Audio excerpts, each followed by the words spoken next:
83ஆம் அத்தியாயம். கபிலர் திரும்பி வந்ததும் அவரிடம் கேட்கப்பட்டதை விட அளவனிடம்தான் அதிக கேள்விகள் கேட்கப்பட்டன. அவன் அனுப்பப்பட்டதும் அதற்காகத்தான். வேந்தர்களின் படைக்கலக்கொட்டிலில் நஞ்சு சேகரிப்பு இருக்கிறதா, எந்த வகை நஞ்சுகளை அவர்கள் வைத்திருக்கிறார்கள் என்பன போன்ற செய்திகள் தேவைப்பட்டன.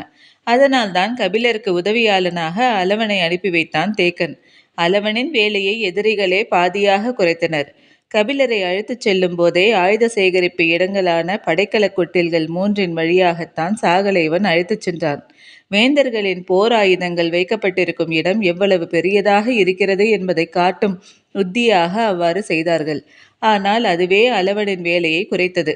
படைக்கல கொட்டில்கள் 3 எங்கெங்கு இருக்கின்றன என்பதை முதலிலேயே பார்த்து கொண்டான்.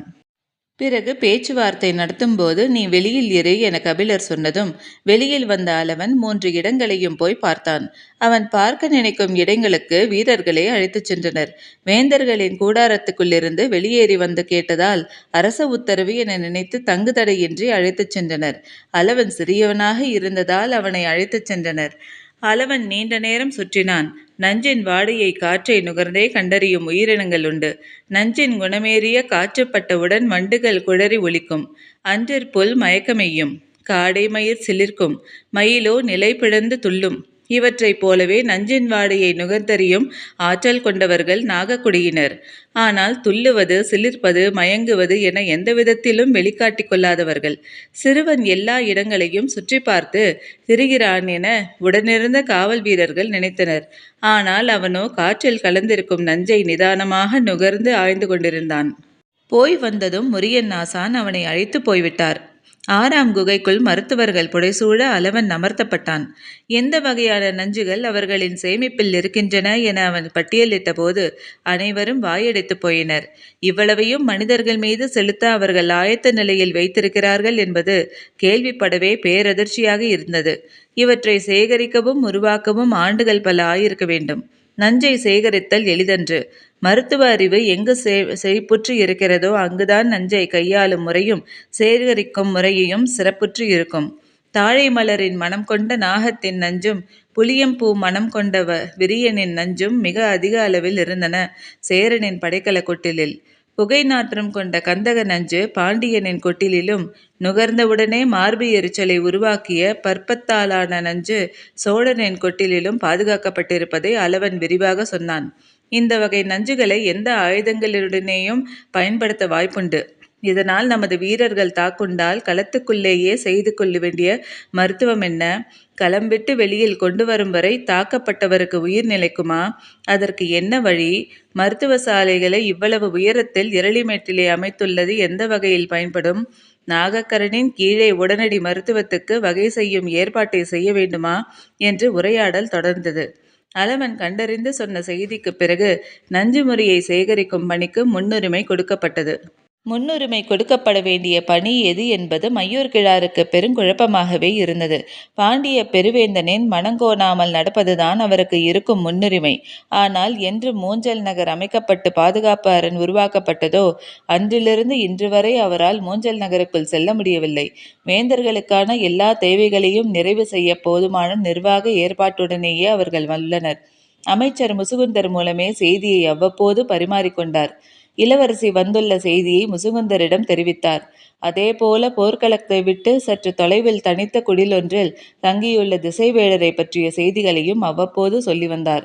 மூவேந்தர்களின் படைகள் நிலை கொள்ளும் வரை மையூர்கிழாருக்கு எண்ணற்ற வேலைகள் இருந்தன. ஆனால் படைகள் நிலை கொண்டவுடன் அவருக்கு சொல்லப்பட்ட முக்கிய வேலை என்பது பரம்புமலைக்குள் எதிரிகள் என்ன செய்கிறார்கள் என்பதை அறிந்து சொல்லுதல் மட்டுமே. அவர் வாக்கு மீறிய காரணத்தால் அவருடைய வெங்கல் நாட்டை சேர்ந்த 6 ஊர்க்காரர்கள் இந்த போரில் பங்கெடுக்க மாட்டோம் என முடிவு செய்துள்ளதை அவர் வேந்தனிடம் தெரிவிக்கவில்லை.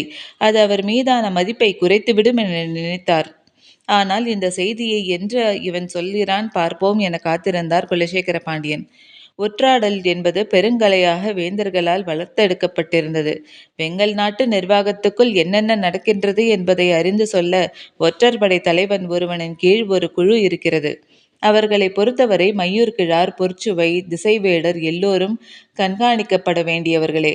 அவர்கள் அறிந்த செய்தியை ஒற்றற்படை தலைவனிடம் நாள்தோறும் கூறுகின்றனர்.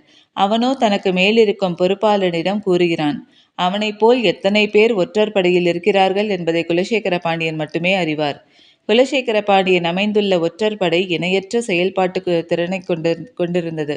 அதனால்தான் சேரனையும் சோழனையும் துணிந்து தனது போர் செயல்பாட்டுக்கு இணைத்து கொண்டார். அவர்கள் இருவரின் படைகளும் பாசறைகளும் குலசேகர பாண்டியனின் செவிப்பறையால் கேட்கக்கூடிய இடங்களாகத்தான் இருந்தன. சேரனும் சோழனும் ஒற்றர் படை கொண்டிருந்தனர். ஆனால் மாபெரும் இயக்கம் ஒன்றில் ஒரு பகுதியாக இணைந்த பிறகு அதன் மொத்த இயக்கத்தையும் கண்காணிப்பது எளிய செயலென்று. ஆனாலும் அவர்களின் ஒற்றாடற் பணியில் தீவிரமாகத்தான் இருந்தது. அவர்கள் பணியில் இலக்காக இருந்தது பரம்பில் நடப்பதறிந்து வெல்லும் செயலுக்கானதன்று. மாறாக எதிரியாலோ அல்லது மற்ற இரு பேரரசர்களாலோ தங்களுக்கு ஏதும் தீங்கு நேரிடாமல் காக்கும் செயலுக்கானதாக இருந்தது. எனவே அவர்கள் தற்காப்பு ஆயுதமாக ஒற்றாடப்படலை பயன்படுத்தினர். குலசேகர பாண்டியனோ தாக்கும் கருவியாக ஒற்றாடலை கூர்த்தீட்டியிருந்தான். போரில் ஆயுதங்கள் மட்டுமே கருவிகள் அல்ல. எந்த ஓர் ஆயுதத்தையும் விட அதிக பாதிப்பை ஏற்படுத்தும் வலிமை கண்டறியப்படும் செய்திகளுக்கு உண்டு. எனவே வெங்கல் நாட்டுக்குள் பரம்புக்குடிகள் சிலரையாவது அனுப்பி வைக்க வேண்டும். அவர்களின் செயல்பாடுகளை ஒற்றறிவது அவசியம் என்ற கருத்து முன்வைக்கப்பட்டது. தன்னையும் தனது வீரத்தையும் நம்பாதவனே ஒற்றனை நம்புகிறான் என்றான் பாரி. வாரிக்கையன் மறுத்தான். வீரமும் தந்திரமும் சம முக்கியத்துவம் கொண்டவை. போர்க்களத்தில் இரண்டிலும் திறன் மிக்கவர்களாக இருத்தல் வேண்டும். வீரத்தின் வழி மட்டுமே போரை நடத்துவோம். அறமற்ற வழிக்கு தந்திரம் என பெயர் சூட்டுவது கோழைகளின் செயல் என்று சொன்ன பாரி சற்றும் இடைவெளியின்றி தொடர்ந்தான். நாம் விரும்பாத ஒரு வழிமுறையில் போரை நடத்தப் போவதில்லை. எதிரிகளின் அறமற்ற செயலை பற்றி நாம் ஏன் கவலை கொள்ள வேண்டும்? இப்போது கபிலர் குறுக்கிட்டார். போர் என்று வந்துவிட்டால் அதற்கு வெற்றி மட்டுமே நோக்கமாக இருக்க முடியும். அந்த வெற்றியை அடைய நிகழ்த்தப்படும் கொலையில் அறமும் அடக்கம். எனவே போரில் அறம் நெடுநேரம் உயிர் வாழாது. நாம் விரும்பாவிட்டாலும் இதுதான் உண்மை. அறத்தின் கொலைக்கு நாம் காரணமாக இருக்கக்கூடாது. அது மட்டுமல்ல, அந்த கொலைக்கு கைமாறு செய்யும் சீற்றத்தை நாம் இழந்துவிடக்கூடாது. பாரியின் சொல்லுக்கு பிறகு அங்கு எந்த கருத்தும் மிஞ்சமில்லை. இரவு நீண்ட உரையாடல் முடிந்து தூங்குகையில் பொழுது நள்ளிரவை தாண்டியிருந்தது. மறுநாள் மிகவும் காலம் தாழ்த்தியே பாரி எழுந்தான். அவன் எழுந்தபோது எதிரில் நின்றிருந்தான் நீலன். அவனை கண்டதும் தான் பாரியின் நினைவுக்கு வந்தது. இன்று மயிலாவுக்கான நிறைசூல் விழா, வள்ளிக்கூத்து நடக்கும் நாள். பெண் முதன்முறையாக கருவுறும்போது 9ஆம் மாதம் அவளை அவளது இல்லத்திலிருந்து அழைத்து போய் சந்தனவேங்கை மரத்தின் அடிவாரத்தில் இரவெல்லாம் வள்ளிக்கூத்து நடத்துவர். பெண்கள் மட்டுமே கலந்து கொள்ளும் பெரும் கூத்து இது. கூத்து முடிந்ததும் மூத்த மருத்துவச்சியின் குடிலுக்கு அழைத்துச் செல்வர். குழந்தை பிறக்கும் வரை அவள் அங்குதான் இருப்பாள். பெண்களின் முதல் மகப்பேறுக்காக நடக்கும் பெருவிழா இது. வள்ளிக்கூத்தில் ஆண்களுக்கு அனுமதி இல்லை. எனவே இன்று வரை அந்த கூத்து எப்படி நடக்கிறது என்று எந்த ஆணுக்கும் தெரியாது. ஆனால் அதை தெரிந்து கொள்ள வேண்டும் என்ற ஆசை யாரையும் விடுவதில்லை. கருவுற்றவளை சந்தனவேங்கை நோக்கி அனுப்பி வைக்கும் சடங்கு இன்று நடக்க இருக்கிறது. வள்ளிக்கூத்தில் கலந்து கொள்ள ஆதினியும் அங்கவையும் வேட்டுவன் பாறையில்தான் இருந்தனர். பாரியும் வேட்டுவன் பாறைக்கு வருவதாக சொல்லியிருந்தான். ஆனால் நேரம் அதிகமாகிவிட்டது. நீ இப்போது புறப்பட்டால்தான் மாலைக்குள் போய் சேருவாய். காலம் தாழ்த்தாமல் புறப்படு. நான் இரவுக்குள் வந்து சேருகிறேன் என்றான் பாரி. பாரியின் சொல்லை ஏற்று புறப்பட்டான் நீலன். உடன் அவன் தோழர்கள் புங்கன் உள்பட 10 பேர் புறப்பட்டனர். காலம்பனின் மூத்த மகனான கொற்றனன் உடன் வந்தான். எருளிமேட்டில் இருக்கும் குகைகளை இந்த போருக்காகத்தான் தங்குமிடமாக மாற்றினர். எனவே இங்கிருந்து மற்ற இடங்களுக்கு செம்மையான குதிரை பாதைகள் உருவாகிவிடவில்லை. எருளிமேட்டிலிருந்து கீழே வந்து நாகக்கரடியின் வழியே நெடுந்தொலைவை கடந்து பிறகு மீண்டும் காரமலையின் மீது ஏறித்தான் குதிரை பாதையை பிடிக்க முடியும். அதன் பிறகு விரைந்து பயணித்தால் மாலைக்குள் வேட்டுவன் பாரியை அடையலாம். அதனால்தான் காலம் தாழ்த்தாமல் புறப்பட்டு போ என்றான் பாரி. நீலன் புறப்பட்டுச் சென்ற பிறகு எருளிமேட்டின் மேற்புறம் இருந்த சிற்றருவியில் குளிக்கச் சென்றான். அவனது எண்ணம் முழுக்க நேற்றிரவு நடந்த உரையாடலையே மையம் கொண்டிருந்தது. போரில் அறம் நெடுநேரம் உயிர் வாழாது என்ற கபிலரின் வார்த்தை அவனை இரவெல்லாம் தூங்க விடவில்லை. பெரும் போரை நோக்கி கொஞ்சம் கொஞ்சமாக உள்ளிழுக்கப்பட்டு கொண்டிருக்கிறோம் என தோன்றியது. நாம் இறங்கி தாக்க வேண்டிய எந்த தேவையும் இல்லை. இப்படியே பரம வீரர்கள் எல்லோரும் ஊர் திரும்பினால் இந்த போர் முடிவுக்கு வந்துவிடும். எதிரிகள் இப்போது இருக்கும் இடத்தை விட்டு பரம்புக்குள் ஒருபோதும் நுழைய மாட்டார்கள். அப்படியே நுழைந்தாலும் அவர்களை அழிக்க நீண்ட பொழுதாகாது. அதை அவர்கள் நன்கு உணர்ந்துள்ளார்கள். அதனால்தான் கண்ணுக்கு முன்னால் பெரும் படையை நிறுத்தி கொஞ்சம் கொஞ்சமாக உருவேற்றுகிறார்கள். எதிரி என்ன செய்கிறான் என சிந்திக்கத் தொடங்குவதே அவனது நோக்கத்துக்குள் நாம் இழுப்பட்டதன் அடையாளம்தான். தேக்கன் நலவனை அனுப்பியிருக்க கூடாது. அவசரப்பட்டு விட்டான். சேகரிக்கப்பட்டுள்ள கொடும் நஞ்சை பற்றிய செய்தி வீரர்களை மேலும் முறுக்கேற்றிவிடும். நாம் அவர்களை நோக்கி இழுக்கப்பட்டு கொண்டிருக்கிறோம் என்ற எண்ணங்கள் ஓடிக்கொண்டிருக்கும் போது மரத்தின் மீதிருந்து சற்றே மாறுபட்ட பறவையின் ஒலி கேட்டது. என்ன பறவை இது? கேட்டிராத ஒலியாக இருக்கிறதே என நினைத்து இங்கும் அங்குமாக பார்த்தான். எதுவும் தெரியவில்லை. சிறிது நேரத்துக்கு பிறகு மீண்டும் ஒலி கேட்டது. ஒலி வந்த திசையை கூர்ந்து நோக்கினான். சின்னஞ்சிறிய பறவை ஒன்று முறுக்கி திரும்பும் கிளைகளில் உட்கார்ந்திருந்தது. உற்று அதையே பார்த்து கொண்டிருந்தான். அதுதான் கூவியதா? என்ன பறவை இது என பார்த்தபடி இருந்தான். மீண்டும் கூவியது. இப்போதுதான் அதன் முகப்பகுதியை முழுமையாக பார்க்க முடிந்தது. ஒரு கணம் திகைத்து போனான். அது கருங்கிளி, காட்டின் வியத்தகு பறவைகளில் ஒன்று. எளிதில் யார் கண்ணுக்கும் தட்டுப்படாதது. மகிழ்ச்சி பொங்க அதையே பார்த்து கொண்டிருந்தான் பாரி. சிறிது நேரத்தில் அது பறந்து காட்டில் மறைந்தது. சிறுவயதில் தந்தையோடு பயணப்பட்ட போது பார்த்தது. ஆண்டுகள் பல ஆகிவிட்டன. நினைவு கருங்கிளியையே சுற்றி வந்தது. குளித்து முடித்து திரும்பும் போதுதான் தோன்றியது. கருங்கிளியை பார்ப்பது மிக நல்ல நிமித்தம். பரம்பில் உள்ள எல்லோரும் அதை அறிவர். இந்த செய்தியை சொன்னால் தாக்குதலை இன்றே தொடங்க வேண்டும் என்று கூறுவார் வாரிக்கையன். எனவே இதை பற்றி பகிர்ந்து கொள்ள வேண்டாம் என நினைத்தபடி குளத்தை விட்டு வந்தான் பாரி. உணவு முடிந்து சிறிது நேரத்தில் வேட்டுவன் பாறை நோக்கி புறப்பட ஆயத்தமான போது நாகக்கரட்டிலிருந்து குதிரை வீரர்கள் இருவர் வந்தனர். முடியன் உடனே தங்களை அழைத்து வரச் சொன்னார் என்றனர். போர் தொடர்பான முக்கிய செய்தியாக இருக்கும். அதனால்தான் உடனே வரச் சொல்லி அழைப்பு அனுப்பியுள்ளான் முடியன் என்பதை புரிந்து கொண்ட பாரி புறப்பட்டான். தேக்கனும் கபிலரும் பின்தொடர்ந்தனர். மாலை நெருங்கிக் கொண்டிருந்தது. நீலனின் பயணம் வேட்டுவன் பாறையை நோக்கி விரைந்து கொண்டிருந்தது. செல்லும் வழியில் குமரி வாகையை பார்த்தான். வாகை மரத்தில் முதலாக பூ பூக்கும் வாகையை குமரி வாகை என்பர். குமரி வாகையின் மலர் பேரழில் கொண்டதாக இருக்கும். மயிலாவுக்கு சூடுவதற்காக அதை பறித்து கொண்டு பயணத்தை தொடர்ந்தான். வேட்டுவன் பாறைக்குள் நுழையும் போது ஊரே விழாக்கோலம் கொண்டிருந்தது. சேவலின் நெற்றிக்கொண்டை போன்ற கவிர்மலரால் மலரணி வாயிலை உருவாக்கியிருந்தனர். தோரணங்களும் மாலைகளும் எங்கும் தொங்கவிடப்பட்டிருந்தன. சிறுமியரெல்லாம் ஈங்கை மலரை கூந்தலில் சூடி ஆடிப்பாடி கொண்டிருந்தனர். சிட்டுக்குருவிகள் குஞ்சு போன்ற அந்த மலர் சிறுமியரின் தலையாட்டுதலுக்கேற்ப தாவி தாவி பறந்து கொண்டிருந்தது. மலர் மணக்க, தண்டு மணக்க, தாது மணக்க, எங்கும் நிறைந்த மனத்தினூடே மலர்ந்திருந்தது வேட்டுவன் பாறை. மயிலாவின் தோழிகள் நீலனை வரவேற்று அவனது குடில் நோக்கி அழைத்துச் சென்றனர். மற்ற காலம் என்றால் ஊரே ஆட்டம்பாட்டத்தாக மூழ்கியிருக்கும். போர் சூழலாதலால் அது இல்லை. நீலன் குடிலுக்குள் நுழைந்தான். நிறைசூழ் மங்கை எதிரில் அமர்ந்திருந்தாள். குனிந்திருந்த மயிலாவின் முகம் சற்றே நிமிர்ந்தது. மாதம் கழித்து வந்தவனின் கைகளை பற்றி நிறைவயிற்றில் வைத்து மகவை உணரச் செய்ய வேண்டும் என தோன்றியது. நீ கொடுக்கும் முத்தத்தை உள்நாக்கு நழுவி உணர்வது போல் இருக்கிறது அடிவயிற்றுக்குள் துடிக்கும் மகனின் செயல் என அவனது காதோடு சொல்ல வேண்டும் என ஆசையாய் இருந்தது. ஆனால் அவனது முகத்தை பார்த்த கணம் எல்லாம் சொல்லப்பட்ட உணர்வோடு அமைதியானாள். அவளை பார்த்தபடி எதிரில் அமர்ந்த நீலன் சிறிது நேரம் கழித்து ஆதினியை தேடினான். சிரித்த முகத்தோடு நீலனின் அருகில் வந்து அமர்ந்தாள் ஆதினி. பெண்களின் கேலி பேச்சினூடே ஏதேதோ நடந்து கொண்டிருந்தது. ஒருத்தி மயிலாவின் காதோரம் போய் ஏதோ சொன்னாள். மகிழ்ந்து சிரித்தாள் மயிலா. விரிந்த மலர்களால் தொடுக்கப்பட்ட மாலையை மயிலாவின் கையில் கொடுத்து நீலனுக்கு சூட்டச் சொன்னாள் ஆதினி. அதை வாங்கிய மயிலா மலர்ந்த முகத்தோடு விரிமலர் மாலையை நீலனுக்கு சூடினாள். ஆணின் மலர்தல் பெண்ணின் சூலத்திலிருந்தே விளைகிறது. மனம்மிக்க பச்சிலைகளாலான படலை மாலையை நீலனின் கையில் கொடுத்து மயிலாவுக்கு சூட்டச் சொன்னாள் ஆதினி. இருக்கரம் ஏந்தி அவளுக்கு அணிவித்தான் நீலன். பச்சிலைகளின் ஆதிமனம் சூழ்கருவுக்குள் இறங்கும் போது நீலனின் மனமும் இணைந்தே கலந்திடும். குடிலெங்கும் நிரம்பி வழிந்தது குலவையொலி.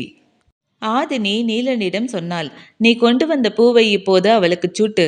நீலன் மறுமொழி சொல்லாமல் மயிலாவியை பார்த்து கொண்டிருந்தான். என்ன பேசாமல் இருக்கிறாய் என ஆதினி மீண்டும் கேட்டதற்கு மயிலாவை பார்த்து கொண்டே நீலன் சொன்னான், நிறைசூல் பெண்ணின் மலர்ந்த முகத்துக்கு இணையான மலர் இதுவரை கண்டறியப்படவில்லை. நான் எந்த பூவை சூட்டுவேன்? அவன் சொல் கேட்டு ஆதினியின் கண்கள் கலங்கின. நீலனை தன் மகன் என தழுவி நெற்றி முகர்ந்து முத்தம் கொடுத்தாள். அப்போதுதான் கவனித்தாள், நீலன் கொண்டு வந்தது குமரி வாகை.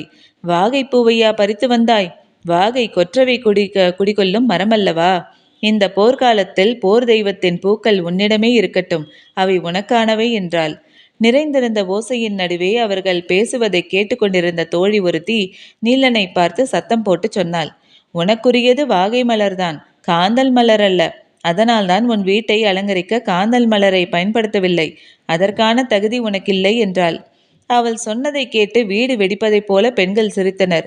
தொடர்ந்து அவள் சொன்னாள், நீ குடில் விட்டு வெளியேறு, நாங்கள் மயிலாவை அழைத்து கொண்டு வள்ளிக்கூத்துக்கு புறப்படுகிறோம். சிரிப்பொலிக்கு கேலி பேச்சுக்கும் இடையே குடில் விட்டு வெளியேறி வந்தான் நீலன். காத்திருந்த தோழர்கள் அவன் அருகில் வந்தார்கள். குடிலுக்குள்ளிருந்து வெளிவந்தவனின் மீது வெளிப்படும் பூந்தாதுவின் மனம் யாரையும் மயக்கக்கூடியதாக இருந்தது. மனத்தை நுகர்ந்தபடியே புங்கன் சொன்னான், பெண்களின் விழாதான் இயற்கையின் திருவிழா. ஆண்களுக்கு இதுபோல் எந்த விழாவும் இல்லையே. அந்த கவலை எல்லோருக்கும் இருந்தது.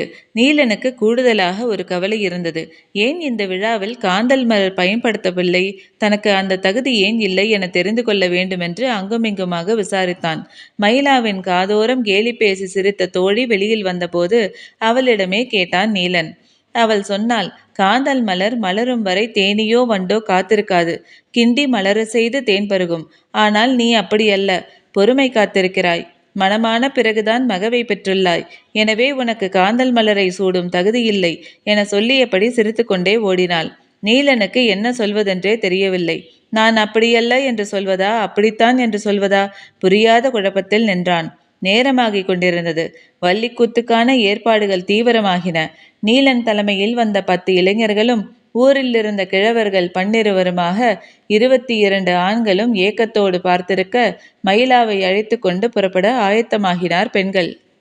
படைக்களத்தின் 3 மூலைகளிலும் போர்பலிக்கான சடங்குகள் உச்சி பொழுதில் தொடங்கின. ஈனாமல் இளவயதிலேயே செத்துப்போன பசுவின் தோலை மயிர் சீவாமல் போர்த்தியிருந்த போர் முரசுகள் ஒலிக்கத் தொடங்கின. நினத்தை தின்று குதித்தாடும் பேய் மகளிரின் ஆட்டத்துக்கான கருங்கூத்துக்களம் ஆயத்தமாகிக் கொண்டிருந்தது. இணையற்ற வீரர்கள் களப்பலிக்கு தேர்வு செய்யப்பட்ட செய்தி படையெங்கும் பரவியது.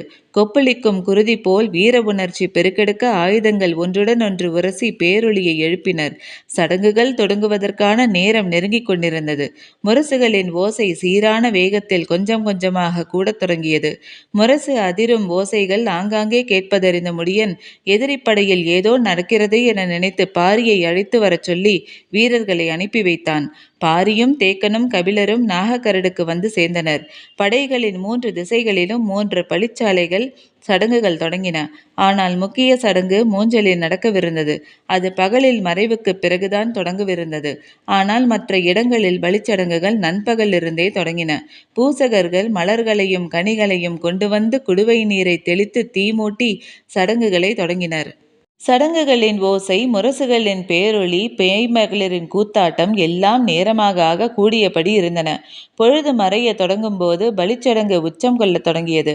வீரனின் குருதி ஏந்தியபடி கதிரவன் களம் நீங்குவான்.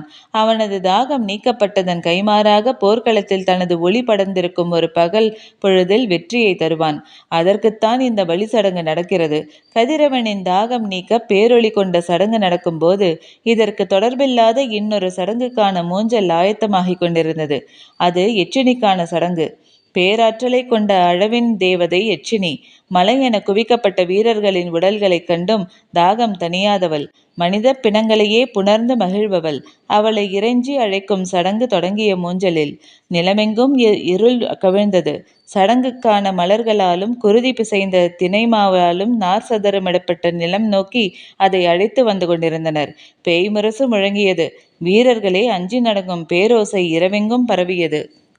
நிறைசூலியின் பால் கட்டிய மார்பு போல திரண்ட கும்பத்தையுடைய யானை அது. நேற்று வரை பாண்டிய பேரரசின் சிறப்புக்குரிய முதியானை பவளவந்திகை. இப்போதோ எச்சினியின் வாகனம். முரசுகளின் முழக்கத்தை கேட்ப அதை இருளுக்குள் அழைத்து வந்தனர். சடங்கு நிலத்தில் பூசகர்கள் பெருங்கூட்டம் நின்றிருந்தது. குளித்த ஈரத்தை உலர்த்தாமல் நீர்வடிய நின்றிருந்தனர் மூவேந்தர்களும். பேய்முரசுகளின் ஓசை இருளை உலுக்கியது. கடல் போல் கிடந்த படையெங்கும் பேரமைதி நிலவியது. சடங்குகளின் தனித்த ஓசை இரவெங்கும் எதிரொலித்து கொண்டிருந்தது. அதிர்ந்து பரவிய ஓசை கேட்டு பேய்மகளிர் 3 திசைகளிலிருந்து மூஞ்சலை நோக்கி வந்து கொண்டிருந்தனர். அவர்களின் கூந்தல் முழுவதும் வீரர்களின் குருதியால் நினைத்திருந்தனர். அவர்கள் ஆடிய கருங்கூத்தால் நிலம் அதிர்ந்து கொண்டிருந்தது. அவர்கள் மூஞ்சலுக்கு வந்து சேர்ந்த போது பவளவந்திகை வந்து சேர்ந்தது. நள்ளிரவை தொடுவதற்கு சிறிது நேரமே இருந்தது. பவளவந்திகையை மண்ணில் அமரச் செய்தான் பாகன். அதன் முகம் முழுவதையும் தோலாடைகளால் இறுக கட்டினர். பேய்முரசின் மேல் தோல் விடாது புடைத்தெழுந்து கொண்டிருந்தது. மேலெழும் ஓசை இருளின் செவிப்பறையை கிழித்து கொண்டிருந்தது. நாகக்கரடின் உச்சியில் நின்றபடி படைகள் இருக்கும் திசையையே பார்த்து கொண்டிருந்தான் பாரி. நண்பகலில் போர் சடங்குகள் 3 மூலைகளில் தொடங்கின. ஆனால் இரவான பிறகும் சடங்குகள் முடியவில்லை. படைகளின் நடுப்பகுதியில் சடங்கொன்று தொடங்கும் ஓசை கேட்டதும், இது என்ன புதியதாய் இருக்கிறதே என இருளின் திசையை பார்த்தபடியே நின்றிருந்தனர். நள்ளிரவை தொடும் நேரத்தில் யானை ஒன்றின் சாவு பிளிரல் இருளெங்கும் எதிரொலித்தது. வேந்தர்களின் வீரர்கள் அனைவரும் பேய் கூச்சல் எழுப்பி ஆயுதங்களை ஒன்றுடன் ஒன்று உரசி வெற்றி முழக்கமிட்டனர். நாகக்கரடின் மேல் இருந்தவர்களுக்கு என்ன நடக்கிறது என புரியவில்லை. ஆனால் யானையின் பிளறல் கேட்ட கணம் கபிலரின் உடல் நடுங்கி மீண்டது. சிறிது நேரத்துக்கு பிறகு மெல்ல சொன்னார், அவர்கள் எச்சினிக்கான சடங்கை நடத்துகிறார்கள். அப்படியென்றால்? விளக்கம் கேட்டான் முடியன். காக்கும் போருக்கும் தாக்கும் போருக்கும் அந்தந்த தெய்வ வழிபாட்டு சடங்குகளை நடத்துவார்கள். ஆனால் பேரழிவை உருவாக்கும் போருக்கு எச்சினி வழிபாட்டை நடத்துவார்கள். அவள் அழிவின் தேவதை. எதிரியின் படை நோக்கி அவளை ஏவிவிடும் சடங்குக்கான பெரும் பலியை அவர்கள் கொடுத்துள்ளனர்.